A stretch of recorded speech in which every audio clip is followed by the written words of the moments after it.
جوان عورت بیوہ ہو جائے اور چھوٹے چھوٹے بچوں کی ماں بھی ہو تو زندگی وبال بن جاتی ہے.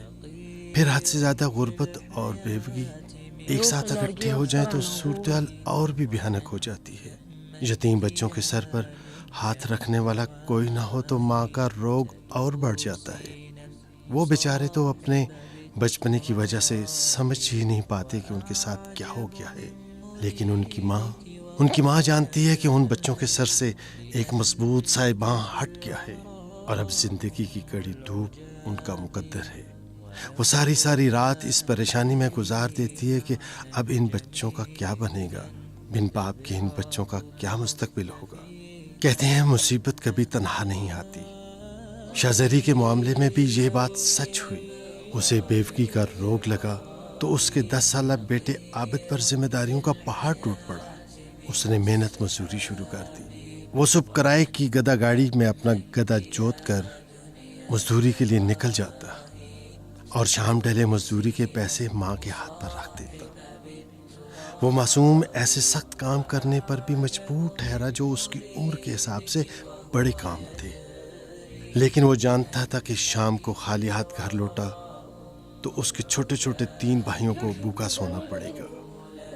میں بہت تھک جاتا ہوں، میرے ہاتھوں پر چھالے پڑ جاتے ہیں، لیکن مزدوری نہ کروں تو گھر کیسے چلے.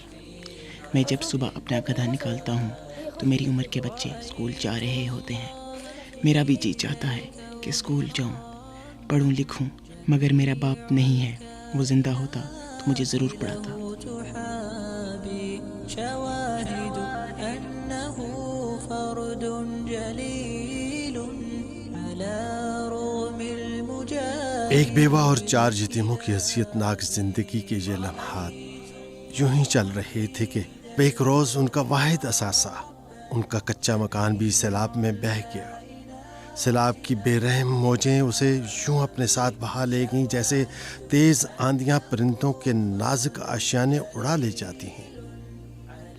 پانی کا زور کم ہوا تو ہماری بستی کھنڈر بن چکی تھی. چند مضبوط اور پکے مکانوں کو چھوڑ کر سب مکان بہہ گئے تھے. میرے مکان کی جگہ ملبہ پڑا تھا اور مکان میں رکھا سامان بھی پانی اپنے ساتھ بہا لے گیا تھا. میں اپنے بچوں کے ساتھ کھلے آسمان تلے پڑی تھی جب یہ اماں والے وہاں آئے. انہوں نے میرے ساتھ بہت ہمدردی کی.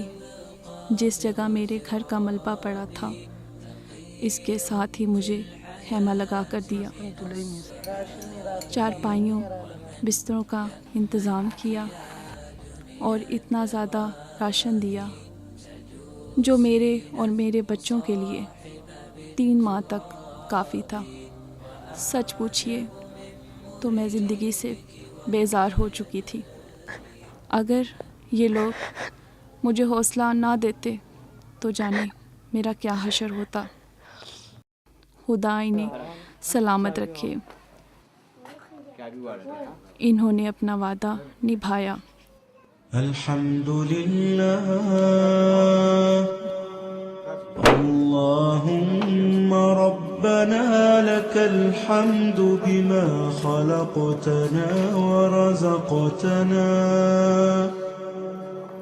وهديتنا وعلمتنا وأنقذتنا وفرجت عنا. الحمدللہ آج میں اپنے بچوں کے ساتھ اپنے گھر میں ہوں. جب میں کھڑکیاں دروازے بند کر کے اس مضبوط مکان میں اپنے بچوں کے ساتھ سوتی ہوں تو مجھے بہت تحفظ کا احساس ہوتا ہے.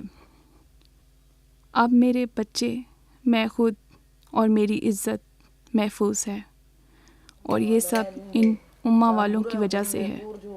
انہوں نے میرے بچوں کو تعلیم دلانے کا وعدہ بھی کیا ہے. اپنی ماں کی طرح میں بھی بہت خوش ہوں کیونکہ اماں والوں نے میری پڑھائی کی ذمہ داری اٹھا لی ہے. اماں والوں نے مجھے اور بھائیوں کو اچھے اچھے کپڑے بھی دیے. میں جب یہ نئے کپڑے پہنتا ہوں تو مجھے بہت اچھا لگتا ہے. قربانی پر یہ ہمارے لیے ڈھیر سارا گوشت بھی لائے تھے۔ میں بہت خوش ہوں کہ میرے عابد کو اب گدا گاڑی کی مشقت سے نجات مل جائے گی۔ میرے بچے بھی دوسروں کی طرح پڑھ لکھ سکیں گے۔ انہوں نے میری مدد کی، خدا ان کی مدد کرے۔